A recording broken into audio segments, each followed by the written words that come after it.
ο Τάσος μαγειρεύει. Σήμερα ο παππούς θα φτιάξει ζαμποκασελόπιτα. Γεια σας φίλοι μου καλοί. Πέρυσι τον Αύγουστο έλαβα ένα email. Ένα email από τον αγαπητό φίλο Κωνσταντίνο και κάποιες φωτογραφίες που μου έστειλε, οι οποίες απεικόνιζαν μια ιδιαίτερη πίτα. Αφού λοιπόν μου έστειλε και τη συνταγή, του έγραψα λοιπόν να είσαι σίγουρος πως θα την φτιάξω σύντομα. Εντάξει τώρα κοντεύει να περάσει σχεδόν ένας χρόνος. Κωνσταντίνε, συγγνώμη για την καθυστέρηση, αν και τώρα εσύ σίγουρα πίστευες ότι σε ξέχασα, αλλά σήμερα αποφάσισα να φτιάξω τη συνταγή σου. Είναι μια πολύ ιδιαίτερη συνταγή για πίτα με πάρα πολύ πλούσια και διάφορα υλικά και σας την παρουσιάζω σχεδόν ακριβώς όπως μου την έστειλε ο αγαπητός φίλος Κωνσταντίνος, προσθέτοντας κάποια στοιχεία επιπλέον. Τα υλικά που θα χρειαστούμε, πέρα από το φύλλο που θα φτιάξουμε την πίτα το χωριάτικο, θα χρειαστούμε ένα μείγμα τυριών. Τώρα το τι ακριβώς θέλετε να βάλετε, αυτό το αφήνω στη διάθεσή σας. Γούστα είναι αυτά. Εγώ πάντως θα βάλω κεφαλοτήρι, θα βάλω κασέρι και γραβιέρα και θα προσθέσω και λίγη μυζήθραμα κρακόμης για να ολοκληρώσω τη γεύση. Επίσης θα βάλω ζαμπονάκι καπνιστό και πέραν αυτού έχουμε τα εξής μυρωδικά μπαχαρικά. Έχουμε αυγά, έχουμε ρίγανη, θυμάρι, μαύρο πιπέρι, φρεσκοτριμμένο, πάπρικα γλυκιά, μπούκοβο για όσους θέλουν λίγο καυτερό, σκορδάκι αλάτι, έχουμε ντομάτες φρέσκες, έχουμε κόκκινη πιπεριά κρεμμύδι, ντομάτα πασάτα, πελτέ ντομάτας και λίγο κετσάπ. Εγώ πρόσθεσα και ένα φρέσκο κρεμμυδάκι. Αναλογίες υλικών της συνταγής θα βρείτε όπως πάντα κάτω από το βίντεο και στην ολοκένουργια ιστοσελίδα μου papoustassos.com ή grandpatassos.com για να σας τη βγάλει στα αγγλικά. Ας αρχίσουμε την εκτέλεση. Αφού έχουμε ψιλοκόψει κρεμμύδι, ντομάτα, πιπεριά κόκκινη, πάμε τώρα να φτιάξουμε πρώτα τη σάλτσα μας. Θα ρίξουμε ελαιόλαδο στο τηγάνι από τη Σάμο, του φίλου του Άρη, με τις μικρές διαδρομές. Πολύ ωραίο κανάλι. Αφού κάψει το λάδι, θα σοτάρουμε το κρεμμύδι.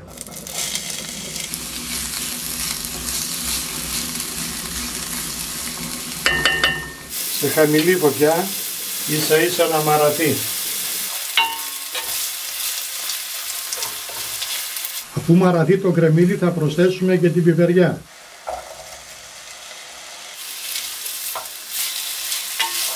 Θα περιμένουμε να μαραθεί και η πιπεριά. Θα προσθέσουμε το σκόρδο. Θα το σοτάρουμε για μισό λεπτό.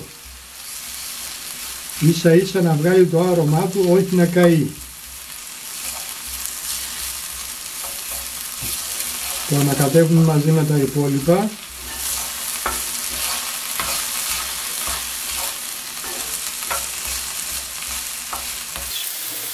Θα προσθέσουμε τον πελετέ, λίγο να τον τσιγαρίσουμε για αυτόν.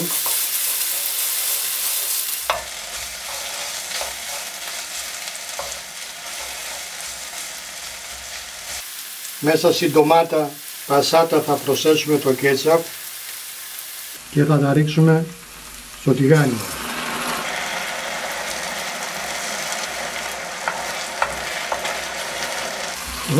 Το άρωμα! Θα προσθέσω και την ψιλοκομμένη ντομάτα.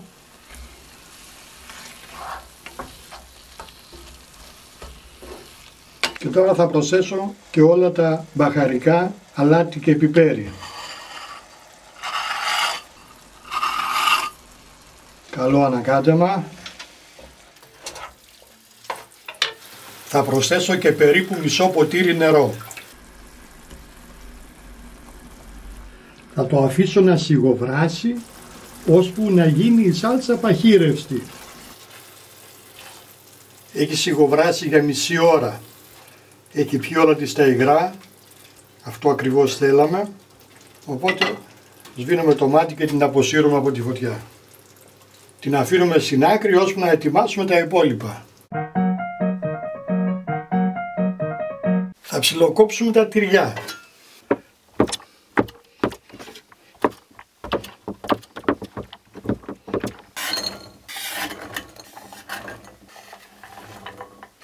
Θα ψιλοκόψουμε και το καπνιστό ζαμπόν.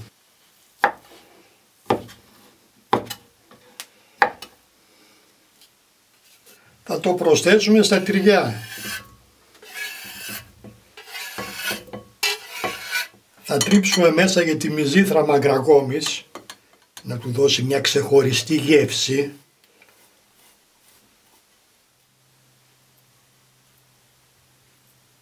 Θα προσθέσω και το ψιλοκομμένο φρέσκο κρεμμυδάκι και τα 2 αυγά. Τώρα το μόνο που θα προσθέσω στο μείγμα τυριών είναι λίγο φρεσκοτριμμένο πιπεράκι.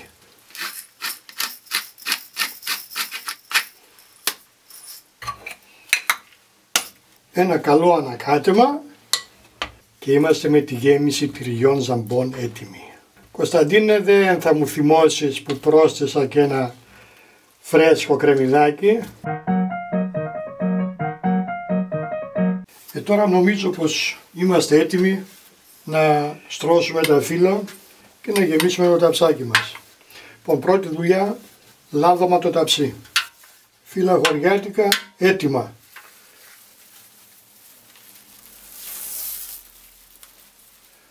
Το καλό είναι ότι αυτά έχουν και μεμβράνη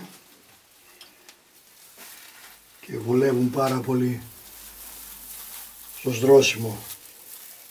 Θα το αφήσουμε τώρα να κάτσει μέσα καλά. Το βοηθήσουμε λιγάκι έτσι μαζί με τη μεμβράνη, δεν σκίζει το φύλλο.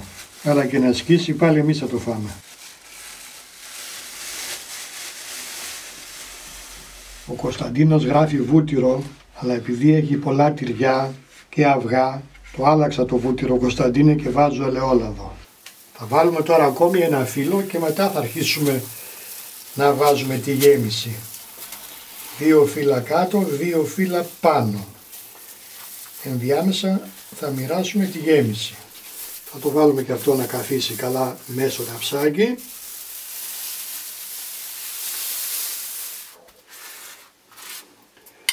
Λαδάκι και στα τυχώματα για να μας βγει το φύλλο όσο πιο τραγανό γίνεται. Και τώρα θα ρίξουμε μείγμα τυριών, θα το απλώσουμε και από πάνω θα ρίξουμε τώρα την ωραία τη σαλτσούλα που φτιάξαμε. Μη σας φαίνεται λίγη, θα μπαίνει σε όλες τις στρώσεις και σάλτσα και γέμιση, έτσι. Πάρα πολύ ωραία. Το επόμενο φύλλο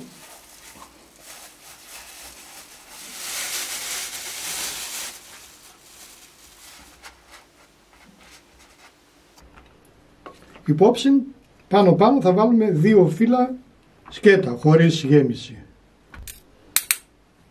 Επανέρχομαι στο τελευταίο φύλλο. Να και το τελευταίο.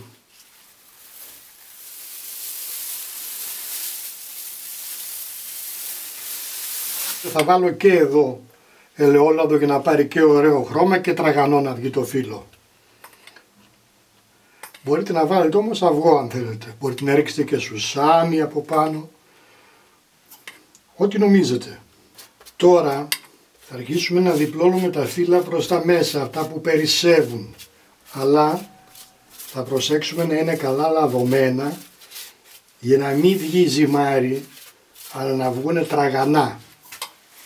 Κράτς. Ένα. Από εδώ δεν θέλει, λάδι έχει αρκετό, οπότε αυτό τώρα το διπλώνω μία προς τα μέσα, ως εκεί.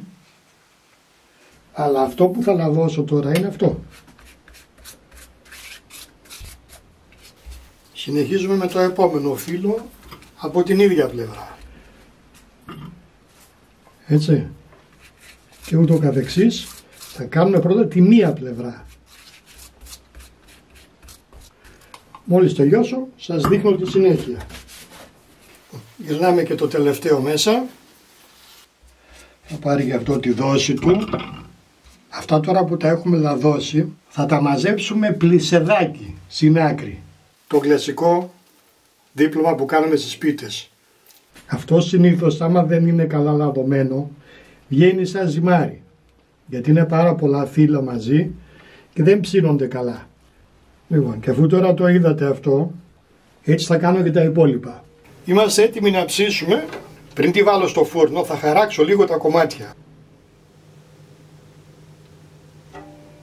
Όχι μέχρι κάτω, έτσι. Θα σας πω μετά πόση ώρα έψησα. Δεν έχει ψηθεί ακόμη, θέλει κι άλλο, αλλά θα χαράξω πάλι τα κομμάτια, έτσι θα ψηθεί καλύτερα και θα γίνει και πιο τραγανή. Έτσι.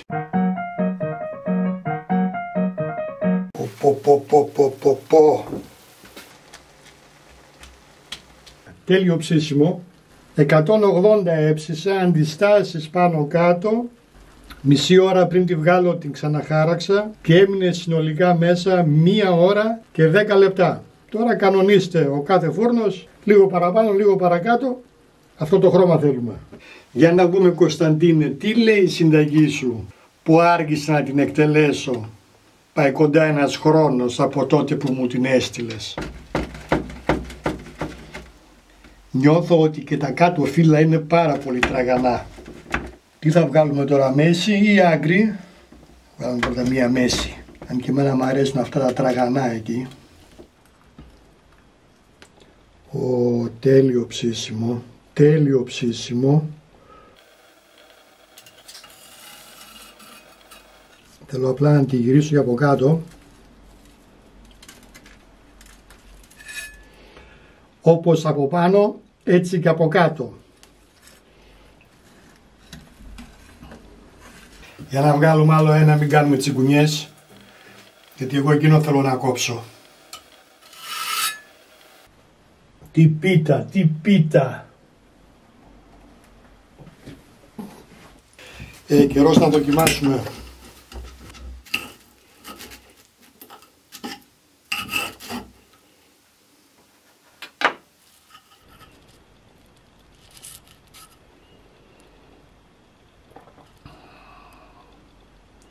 Πάρα πολύ ωραία γέμιση μέσα. Μπόλικα τυριά.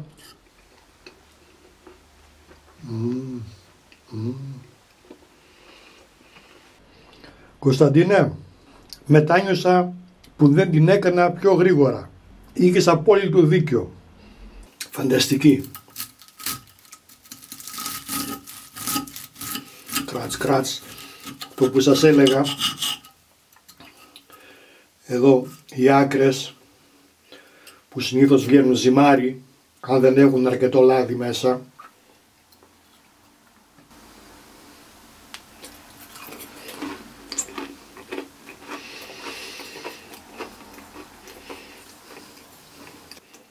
Αγαπητέ Κωνσταντίνε, σε ευχαριστώ πάρα πολύ.